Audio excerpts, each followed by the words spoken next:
All right, so I've been working, I know I haven't uploaded a video in a little bit, and I've been working on some different projects. I've been working on the Yellow Ranger, I've been working on the White Ranger, and I know I usually do Power Ranger stuff.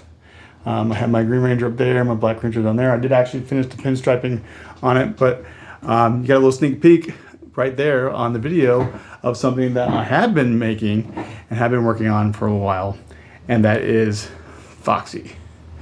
So from Fnaf FOXY, I am very, very happy how it turned out. Now, there were some things I had to compromise on. These teeth are actually clay, and they are pretty brittle. I just could not get my 3D printer to print the plastic teeth just right, the way I wanted them.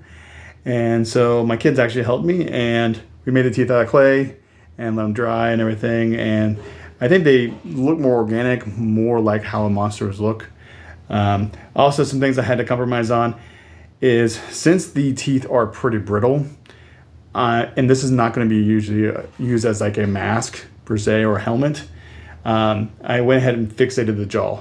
So this is a DO3D mask that I got from DO3D, which has a Black Friday sale right now, 50% off.